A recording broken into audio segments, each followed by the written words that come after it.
ಇನ್ನು ಕಾನೂನು ಬಾಹಿರವಾಗಿ ಮಗುವನ್ನ ದತ್ತು ಪಡೆದ ಪ್ರಕರಣಕ್ಕೆ ಸಂಬಂಧಪಟ್ಟಂತೆ ರೀಲ್ಸ್ ರಾಣಿ ಸೋನು ವಿಚಾರ ಇವತ್ತು ಜಾಮೀನು ಅರ್ಜಿ ಕೋರ್ಟ್ನಲ್ಲಿ ವಿಚಾರಣೆ ಆಗುತ್ತೆ. ಆಕೆಗೆ ಜೈಲ ಅಥವಾ ಬೈಲ ಅನ್ನೋದಕ್ಕೆ ಉತ್ತರ ಇವತ್ತು ಸಿಗುತ್ತೆ. ರೀಲ್ಸ್ ರಾಣಿ ಸೋನು ಶ್ರೀನಿವಾಸ್ ಗೌಡಗೆ ಸಿಗುತ್ತಾ ಬೇಲ್? ಇಂದು ರೀಲ್ಸ್ ರಾಣಿ ಸೋನು ಗೌಡ ಜಾಮೀನು ಅರ್ಜಿ ವಿಚಾರಣೆ. ಸೋನು ಗೌಡ ಶ್ರೀನಿವಾಸ್ ಸೋಷಿಯಲ್ ಮೀಡಿಯಾದಲ್ಲಿ ತನ್ನದೇ ಆದ ಹವಾ ಇಟ್ಟಿರೋ ರೀಲ್ಸ್ ರಾಣಿ. ಗಾಸಿಪ್ಗಳಿಂದಾನೇ ಹೆಸರು ಮಾಡಿರೋ ಸೋನುಗೆ ಅದೊಂದು ಎಡವಟ್ಟು ಕೆಲಸದಿಂದಾಗಿ ಜೈಲು ಸೇರುವಂತಾಗಿದೆ. ಕಾನೂನು ಬಾಹಿರವಾಗಿ ರಾಯಚೂರು ಮೂಲದ ಮಗುವನ್ನ ದತ್ತು ಪಡ್ಕೊಂಡಿದ್ದಂತಹ ರೀಲ್ ಸ್ಟಾರ್ ಅದನ್ನ ವಿಡಿಯೋ ಮಾಡಿ ಪೋಸ್ಟ್ ಕೊಟ್ಟಿದ್ಲು.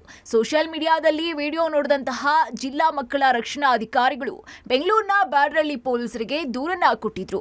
ಇನ್ನು ಪ್ರಕರಣ ದಾಖಲಿಸಿಕೊಂಡಂತಹ ಪೊಲೀಸರು ಸೋನುವನ್ನ ವಶಕ್ಕೆ ಪಡ್ಕೊಂಡು ವಿಚಾರಣೆ ನಡೆಸಿದ್ರು. ಇನ್ನು ವಿಚಾರಣೆ ವೇಳೆ ಸೋನು ಕಾನೂನು ಬಾಹಿರವಾಗಿ ಮಗುವನ್ನ ದತ್ತು ಪಡ್ಕೊಂಡಿದ್ದು ಆಕೆಯ ಬಳಿ ಯಾವುದೇ ಸೂಕ್ತ ದಾಖಲೆಗಳು ಇರಲಿಲ್ಲ. ಹಾಗಾಗಿ ಪೊಲೀಸರು ಬಂಧಿಸಿ 4 ದಿನಗಳ ಕಾಲ ಕಸ್ಟಡಿಗೆ ತಗೊಂಡಿದ್ರು.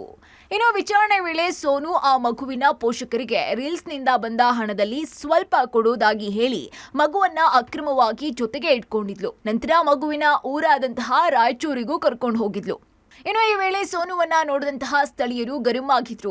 ಹೇಗೋ ಮಾಡಿ ಪೊಲೀಸರು ರಕ್ಷಣೆ ನೀಡಿ ವಾಪಸ್ ಕರ್ಕೊಂಡು ಬಂದಿದ್ರು. ಇನ್ನು ಎಸಿಎಂಎಂನ ಸಿಜಿಎಂ ಕೋರ್ಟ್ ಮುಂದೆ ಹಾಜರುಪಡಿಸಿದಂತಹ ವೇಳೆ ಸೋನು ಮಗುವನ್ನ ದತ್ತು ಪಡೆದಂತಹ ಪ್ರಕರಣದಲ್ಲಿ ಸಂಪೂರ್ಣವಾಗಿ ಉಲ್ಲಂಘನೆ ಮಾಡಿರೋದು ಗೊತ್ತಾಗಿತ್ತು.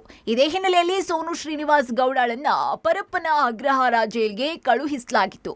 ಕಳೆದ 1 ವಾರದಿಂದ ಪರಪ್ಪನ ಅಗ್ರಹಾರ ಜೈಲಿನಲ್ಲಿರುವಂತಹ ಸೋನು ಸಲ್ಲಿಸಿರುವಂತಹ ಜಾಮೀನು ಅರ್ಜಿ ಇವತ್ತು ವಿಚಾರಣೆಗೆ ಬರುತ್ತೆ.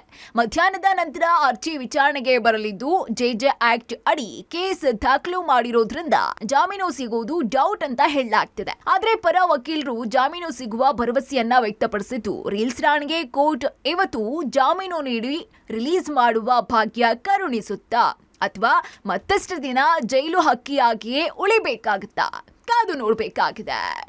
Umesh, public TV, Bengaluru.